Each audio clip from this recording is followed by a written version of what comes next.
aka what's up? It is Jack Lloyd here. I just want to check in with y'all and have a little fun here, taking a look at the latest announced title for Rippaverse Horseman.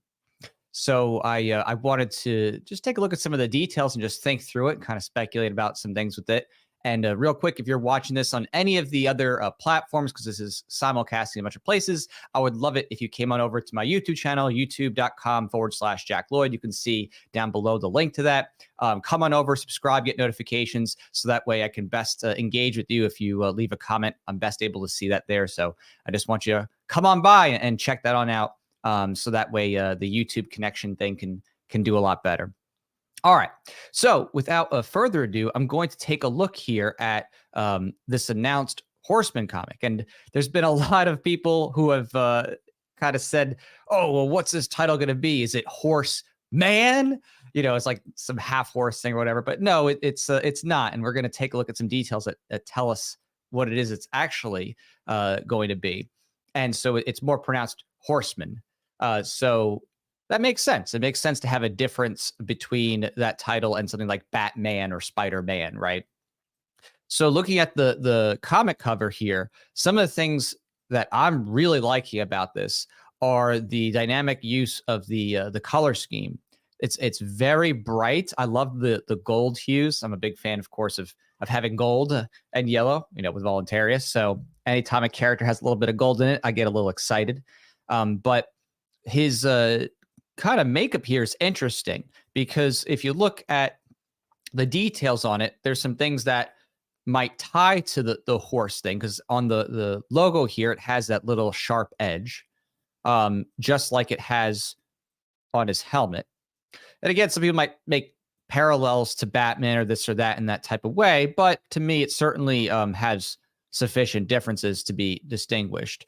You know, the whole face is covered. Obviously, Batman's a half cowl. There's differences with this top portion here. So I'm wondering what this thing that's up top there, whether that serves a specific function. Like, is it a transponder? Does it give some type of power for him when it's up there? I don't know. It's going to be interesting to figure that out. And on top of that, he's got an interesting weapon set here. So if you look closely, he has these batons that have spikes on it, right? So there's no evidence directly otherwise that he himself is using projectiles or a gun. So the fact that he has these batons really kind of suggests that maybe he is a brawling melee character, right? Someone who is basically a fighter, who's kind of a street level hero thing. That's what I think about immediately whenever I see someone who has objects like these, right? Very often you see like an OP character, they're going to have maybe no particular weapons. You know, sometimes they do, but you know, usually the OP characters just themselves have energy or strength. But these batons to me signal street level hero or fighter. And the fact that there's all this blood splattering on the side and blood on the batons clearly indicates that he just smacked someone up. And Alpha Proto says the batons remind me of Nightwing's eskrima sticks. Right. I mean, certainly there's been characters who have had sticks or batons. You know, that's not obviously a new concept. I'd say it's pretty darn hard to come up with a root concept that is completely new, considering how much stuff that is out there. But certainly the batons is going to make it interesting. You know, last character I think of when I think about batons is who has the batons in Teenage Mutant Ninja Turtles? That's not Donatello. That's Michelangelo. Now I'm like thinking about Michelangelo batons. Who had the nunchucks? Yeah, let me see. Jogging my memory for each of theirs. Right. So it was Michelangelo who had the nunchucks there. Donatello had the long stick. Leonardo had the swords. And Raphael had those potato plungers, the ninja seis. So, but these, you know, batons, it makes you wonder whether these batons are going to be solely objects for blunt force, right? Because with any weapon, it could be something that has one function, but there's multiple parts to it, right? It could have something that has an electricity function to it. It could be something that something pops out of it. Maybe it launches a bomb from the bottom. We don't know, but at a bare minimum, we can already intuitively discern that the tops of these sticks are meant for hitting people, and clearly those people are on the ground covered in blood. And on the ground too, you can see what types of things was he being attacked with, right? You have a gun, and there's some casings. You have a bat, some type of sword, maybe, or I don't know if that's a short sword or something that's not a full sword, because it does kind of look like it has this wrap around with a little hook thing. So looks bigger than a dagger. At least you can see the sword going to the edge of the page. So I would say it's big. Definitely wouldn't just be a dagger. But there is a knife back here that looks more like a kitchen knife or a short blade. But if this keeps going, maybe it could be something different. So as you can see, there's a variety of weapons that are being leveraged here. And there's also maybe even chains. I don't know if that's decorative or a weapon. Hey, great to see you, DCC, aka David Conway. So, it's a good question. What is the level of power and threat? What is going on in terms of his fighting stuff? The main indication, without anything more, is brawling melee, as evidenced by the blood on the batons, and that he certainly is fighting people who have a variety of human-centric weapons, right? None of this on its face indicates fighting another except or superpowered person. If you have sword, knife, bat, gun, maybe a chain, very street level. Nothing super about it in terms of the weapons, like not a unique, crazy like laser weapon or something, or a bomb or grenade. That'd be really funny. If there was a grenade being used, you'd be like, okay, how strong is this guy going to be? Right? It makes you wonder. The circle pads here, I think they're kind of fun because when you're trying to come up with new ideas for how you have protective gear, what I mean, it's a tough fact of life. There's so much that's been done in the world, and I know because I literally created Voluntarius, and I have a bunch of crazy unique characters and things that I've had to take time to study what's out there, just to make sure, okay, I'm not directly ripping off of something, that kind of thing. Because you always want to make sure whenever you're creating, okay, something might come to mind that you're already familiar with. And then it's like, okay, let me look at that and then make sure that I'm distinguishing. So it's always a tough thing. It's never been, more difficult now with DeviantArt and all these other people and independents, where it's like what's out there is just so overwhelmingly massive. Like it's so easy to have to do something that might have been done already if it's not complex enough. So what's interesting to me about this character is they put the complexity into this character wisely, where you can't readily say, oh, well, this is exactly something else, right? This is some simple manga drawing with a basic character and clothes. Everything here has a lot of unique features to it. Even these guards, where it has these kind of, almost like Lego tops buttons, which makes you wonder, are those abrasive things, like how if you have a motorcycle and you go down, you can have the pegs to help cut the impact down because those take the impact, or do these serve another function? Are they themselves something that can be used as a weapon? Does something launch out of those things, explosives or something? I don't know, but they're only on one side, so they're very much like a soccer protective gear, where you have shin guards. They're not full wrap, so that's kind of interesting. The boot here is a little bit more like a shoe with some gold wrapping that looks like it might keep it together. And that's a good question too. Is the gold itself real gold? Is it gold in, or is it actual like real gold? Does gold have a character thing? Gold is certainly an interesting metal. I don't know that it make for great defensive use unless you can control the properties, because gold is rather malleable and soft. So if this gold here is on top, it might just be decorative or superficial and not the whole thing made of gold. Because obviously that would be not the strongest material to use, right? If you're going to have somebody who's a very physically oriented person, a melee combat character. Now he has this kind of belt here that's got some type of giant circle in center. There's no distinguishing logo there, which I think is interesting. The side pouches is what I'm assuming, because it looks like pouches have X's on them. So that indicates some type of tool belt, utility belt. Maybe it's something he's storing things in for various purposes. Like many characters would, they got to keep their extra tools there. So it's a good question.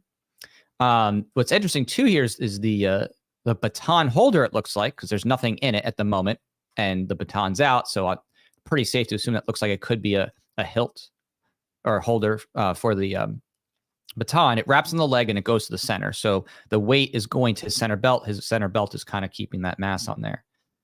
It's very interesting. Now in this image, it's a little harder to see. And I'm going to show another version that has just pencils with Joe Bennet here. But this symbol in the center, from what I've seen in red and seems to have been confirmed, is that the design is specifically about a knight, as in a chess piece. So when we're talking about, why is he called Horseman? Apparently, it is not purely of some animalistic thing. It is something that ties to chess pieces. Naturally, it's going to make people wonder, is that going to be a part of a grander scheme of things, right? So if you have him being a knight, who's the bishop? Who's the queen? Who's the king? Who's the pawn, right? How do those interplay? Is there, with that theme? It's definitely an intriguing start, because it gives you a sense of, okay, if this person's acting as a knight, then what are the other characters and what are their roles in this game? So I think that's a great concept. I think that's a very fun concept to do. Takes it away from just a purely animalistic thing, right? From something that's more just pure animal, like Wolverine or something like that, and gives it a new layer of intrigue that makes you wonder, okay, where does he fit in these pieces? Hey, what's up, MSK? Good to see you. And Charlie here says, kind of reminds me of Night Thrasher, exciting prospects. Yeah, exactly. It's certainly exciting prospects. I really do like the design personally. I think that it was actually great. To me, just a color scheme is really what is doing it for me. I like this kind of rich blue with the, almost grays and then the gold. I just think that was a solid choice, and it sticks out from the other characters that have been designed as well, where they have, a bit different color schemes here and there. I think alphacore in the green, and isom with the more orange and black. So it's nice that they continue to change up the color styles for interest and intrigue. Now there is on his strap here some type of 3 dashes, and it's hard to tell whether that is a design, just like a superficial coloration, or if that's a vent. Again, not totally clear. If it was a design, I almost would expect it to keep going, but the way it's there, it almost looks like a vent. Is it? Is this a vent, or is it just 3 straps, right? If it's a vent, then what is it ventilating? It's a great question. I don't know, but there's a lot of elements for intrigue about what could be his utility to his outfit.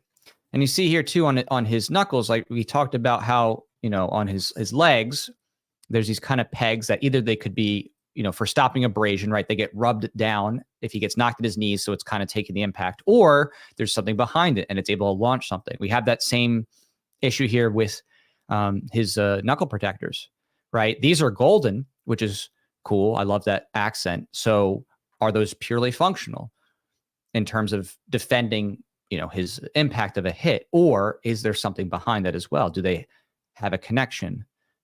Is there something that powers up through that? Is there something that launches through that? There's a lot of intrigue here. There's a lot to dissect about potentiality of what the suit's function is. And as with any suit that has an ornate set of accessories, there's always a question of what's going to spring out of it. So Yeah, this is going to be written, as I said, by Chuck Dixon and Joe Bennet with illustration. It's solid design, great layout. I think that this was a strong choice to introduce the character to, because you have the character standing in a dramatic pose. You get a nice sense of his kind of energy in terms of defending himself and fighting. You have that mystery unveiling that he just beat up a bunch of people with a variety of weapons. And so it draws you in. It makes you go, okay, what the heck just happened? How did this go down? Right? You can't help but be curious, especially with a little bit of, crack in the wall here and blood. You're like, okay, that must have been pretty serious if someone could crack a wall and there's blood splatters. So, on that note, it does make me wonder too, is this going to be a little bit more mature? I did hear wind that this is going to be a little bit darker than some of the other titles, which, by and large, when you read isom or even alphacore, they're certainly more acceptable for a wider age range, which is great for, of course, comics and business. If you want to have like, oh, I want to be able to have even 13-year-olds read this, no problem.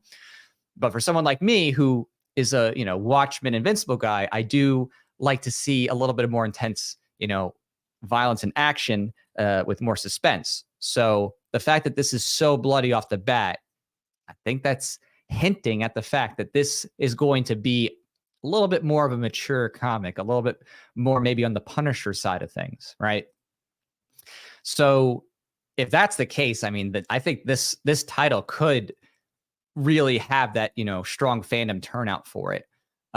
People who are a bit older and are more wanting to have a comic where they can, see some real intense action and believable stuff, when the fight scenes go down kind of thing, not the like, oh, soft punch thing. Oh, knocked down like the, oh crap, that guy's dead kind of thing, So this has got that feel. It's got that feel that this is going to be next level. I don't know about Lobo level of gore here, of course, but certainly not holding back on showing, the devastation of the fight and the devastation of people being taken down. So, man, we'll see. Oh, and it says Chuck Dixon said one shot here, MSK. And okay, I haven't seen it, so I'd love to take a look at that. If this is just a one shot, but certainly if this sells well, I could imagine them continuing this. I would say that, if it ends up being like what we're seeing here on the cover, and that level of intense action that people are craving in that zone that hasn't been done yet by Rippaverse, I could see that going beyond a one shot. I definitely could, because the people who want the comic stuff that's a little bit less, broad audience, they want the more, mature stuff where you got real intense action and like, oh crap, like Invincible level. That could satisfy that market for sure. So, do you think the vent could be for his body heat? Maybe. I mean, that's another issue that you always have with suits, right? Is body heat's a thing. If you ever done cosplay where you have to wear a rubber suit or anything, you need something to ventilate that heat, right? So maybe that is about letting out some of his body heat if it's very tight. I can see that. Chloe said blue and gold is sexy combo. Yeah, it is. I mean, this is a great complementary color scheme. The gold and the blue, that's very strong color balance. So excellent. It's very pleasing to the eye. It draws you in. Hey, what's up, Big Cario? So I'm going to take a look at the next artwork, which is the version of him coming down in just the pencils form and inks form. So this one gives us another angle and some more detail to look at. Now, I know some people were saying like, oh, this is something with AI, or I don't even know. Like, I don't even know what they're saying, the perspective thing. Because I was trying to look at what they were claiming. I'm like, I don't see what you're talking about.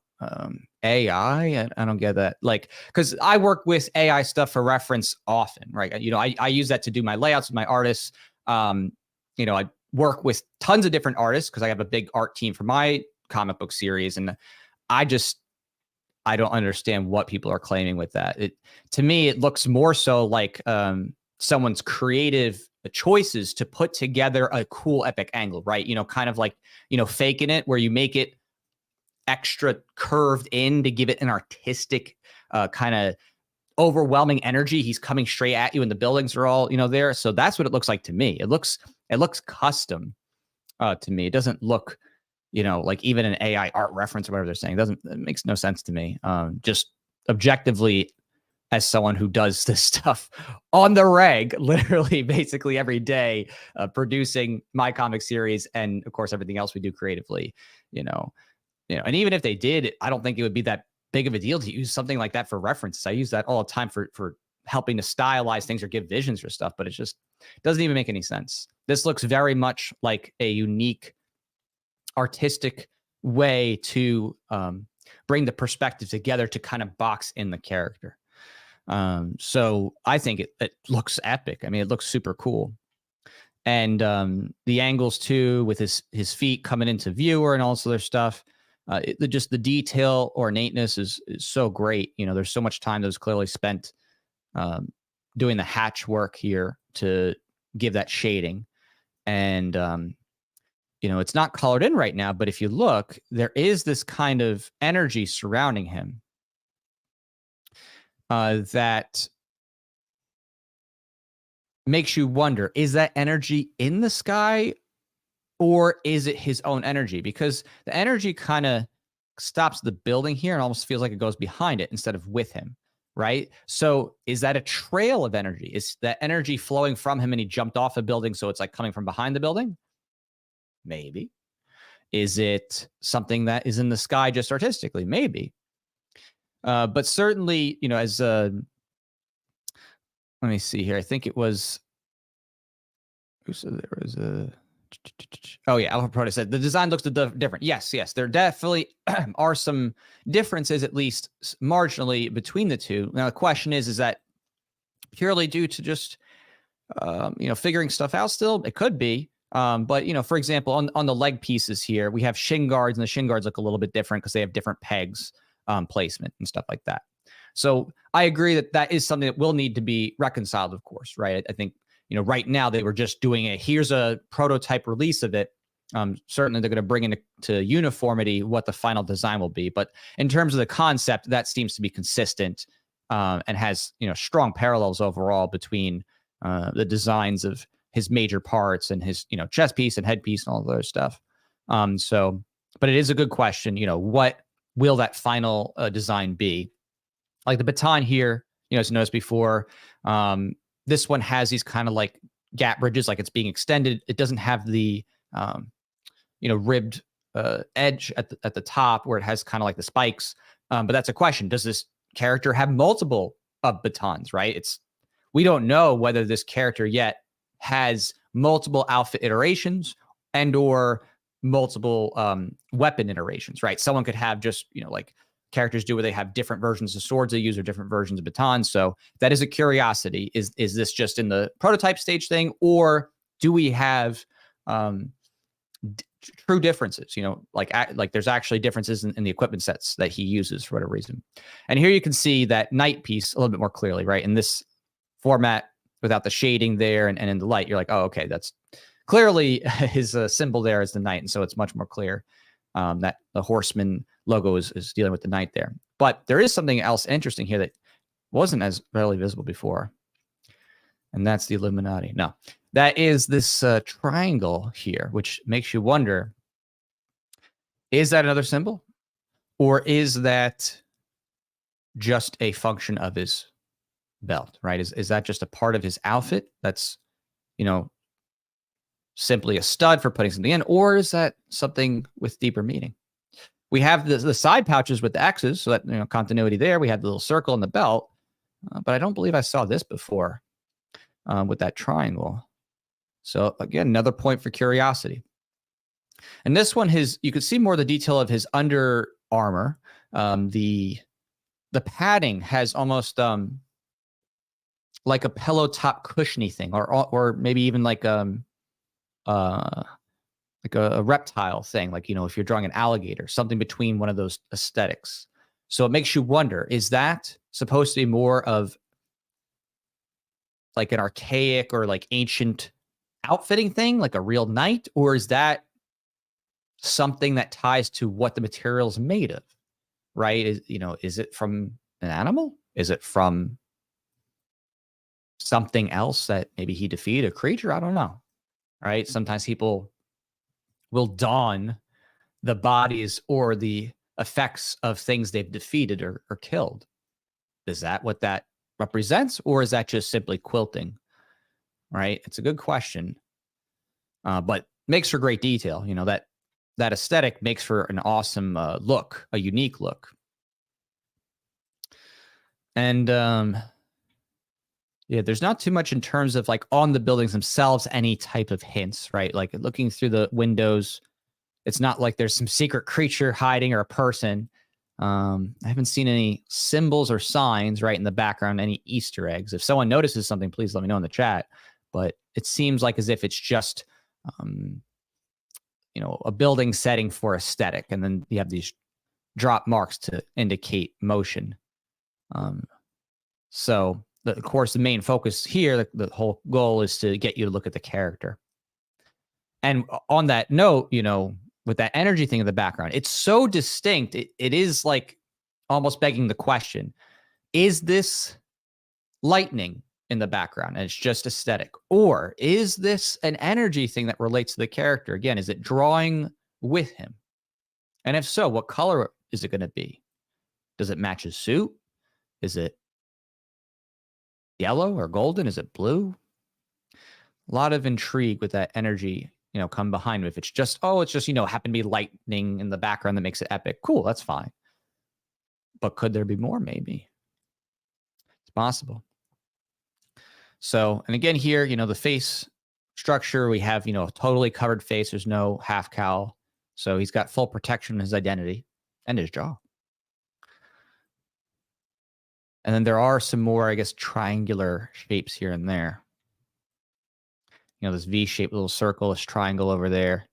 It's a good question, you know, because the symbol in the chest is so stark and it communicates and connotes so much, you know, about the potentiality of him being one piece of a puzzle, one piece of a chess puzzle, that other characters could hold different things. It's really kind of a mystery unveiling here. What we'll be finding out. Oh, Jerry McCullough says this kind of reminds of Casey Jones from Teenage Mutant Turtles. I can see that a little bit with the face thing. He had more of a, what was it, like a lacrosse mask, like the holes, or because I know he had that stick that was like a hockey stick, but it was lacrosse. And Jerry's got a great series too, Fantastic Dimension. So big shout out to that. We'll be checking that out and talking about that later once that gets released. So Shadow Warren says probably Gabeson from medieval style to it. Or sorry, Gambison. I hope I said that right. Now I got to look that up. Gambison. G-A-M-B-S-O-N. Let's see. Oh, I see. Padded defensive jacket. Interesting. So Gambison is a pad defensive jacket for medieval times. Learning something new every day. I'm not, I've been to like one Ren fair, maybe two. So I'm not a big medieval garb person in terms of knowing all the terms. So that was great to learn. So Gambison is the undercoat. So yeah, I mean, I think that this is a solid piece. You know, aesthetically, it looks super cool. We're going to definitely figure out to what extent, you know, each one is going to be unified, you know, whether this is going to be the final official cover, whether this will be dominant, whether it's just that there's differences in between their outfits, like as if he has multiple iterations or multiple weapons, that's possible. Or it could just be that, you know, these are the prototypes and we're not going to see the final product until they're ready to release, kind of thing, you know. It's very possible that it's either one and or both. So as Jerry says, the art is beautiful. Yeah, the art on here, I mean, they nailed it out of the park. It's absolutely solid. I mean, they killed it on this one. So, you know, the Rippaverse game in terms of their aesthetic and writing just continually, you know, goes up and continues to impress. So, you know, it's fantastic. I really am stoked for this. I can't wait to get it. They say it's this summer, so we're going to have to wait a while for that. Because summer is months away. Hey, what's up, Lenny? Says I was from Arizona. So we will have to wait a while, but at least we're going to have some things to enjoy in the meantime, right? Yaira is going to be coming out at the end of spring in February, so that's going to be amazing. I think that's going to be cool. And you can't help but think too, with Yaira having her color scheme, does Horseman have a tie there too, with the blue, the black or gray, and the gold? Maybe it's possible. But yeah, so we'll see about that. We'll have Yaira. We'll have Voluntarius Suit Saga come out. Actually, after this, I'm probably going to put the digital out on Amazon for Suit Saga 1 because I did finish that. And then still waiting to get the comic books in to be able to do fulfillment and the final art. But it's top notch, got to tell you. And then Suit Saga 2 will launch that probably at the end of summer. So maybe Suit Saga 2 will be running around when Horseman comes out. So that'll be exciting to have two amazing titles out at the same time. It's going to be a great year for everybody who's in this indie space, putting out way better stuff than what Marvel and DC's doing. So it's super exciting. It's super exciting. Alpha Proto says the costume make for a great cosplay movie costume. Yes, I think that's a great point, that this is a kind of outfit, right, that you can really see how someone could cosplay this, right? This is not just a Zentai suit kind of costume. This is you're going to get EVA foam. You're going to get some of those, shin guards, right? You're going to custom paint them and put on pieces. This is a great piece to cosplay, right? And that's almost something that you kind of almost need to think about these days, where it's like, if you're making a good character, you want a character that people would be like, oh yeah, I want to cosplay as that, right? That's what makes a great character these days. For being innovative. If it's just like, you could just wear a Zentai suit for that, alone, like, sure, there's a time and place for those kinds of things, but it's like, if you give a character a little bit of accessories, even if it's just something on the belt, something to add on that makes it stick out in 3D, it definitely helps, to have that kind of enthusiastic selling point for people like, okay, yeah, I want to build that, right? So CJ says, I hope you'll have a booth close to the Rippaverse booth in the future. Yes, that would be awesome. In fact, so not in my control, but I did apply to do a booth for Voluntarist at the Tampa Bay Comic Con. So we were at MegaCon. We didn't get a booth because I was last minute. We were going to go, except Rippaverse came. We were like, okay, we got to go. But we did put in for a booth at the Tampa Bay Comic Con. We'll see if they accept us. It's been in for a while. I don't know how long it's going to take. But there was a lot of hype on that too. I mean, the list on that for people trying to table at that convention, which is a pretty big one too, was enormous. So fingers crossed, we'll get in for that convention, and then we're going to do our best to see what we can get into next. We're trying to be very early at this point. And then we do have a comic book store tabling event that we're in the midst of finalizing. So we have, kind of a meet, greet, photo op signing thing that we're going to do at a fairly sizable comic book store, and not just a comic book store that's fairly sizable, but this comic book store actually was one of the first comic book stores to put Rippaverse on their shelves. So they retailed Rippaverse, and I actually went there. I took a picture with it. I got a copy there and stuff like that, promoted it. But this comic book store was on isom, the first one, and they got in those comics, and they of course sold out. And they told me when I was there too, like doing the comic book tabling thing, they said to me, hey, could you tell Eric July to get the alphacore books over sooner? Because they wanted to stock the alphacore books in their shop. But I don't know whether it was just they put in an order and it's in a queue or whatever, just it's taking time because a bunch of maybe distributor orders. I don't know. I'm not in that realm. I'm just reporting what they told me at the shop. And basically the shop is like, hey, we're trying to get alphacore because we're trying to put it on our comic book store shelves at this, fairly sizable comic book store. It's not a hole in the wall. It's a pretty big one. And we're going to be tabling there too. So, it's just awesome to see it. There's these comic book shops that are willing to promote indie creators who love, liberty and hate the stuff that's going on in the mainstream. It's just freaking awesome. So, if anybody on the Rippaverse team sees this and, they're doing the business with Wonder Water Sports and Comics, definitely get in touch with them. They are trying to get alphacore on their shelves. So that's, as good as we could do it to help let people know that they want to actually stock alphacore on their comic book store shelves. So, hey, what's up, Eric from Sweden? Yeah, and hype for voluntary too. It's so cool. Let's see here. Shadow Warren says, my cousin's a brute already making 3D rendering for the helmet cast as metal. Wow. Okay. So already people are getting ready to cosplay this character.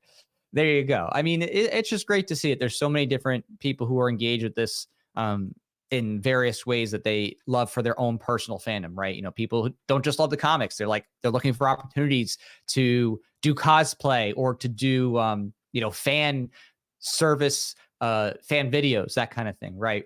Someone wants to do a little act like people would do with, of course, Marvel or DC or DBZ films. He would do fan films. Like, I imagine that's going to be a thing soon enough, right? People are eventually going to probably do fan films or fan shorts or skits with Rippaverse characters soon enough. Just saying. You never know. Maybe I'll do something too. We'll see.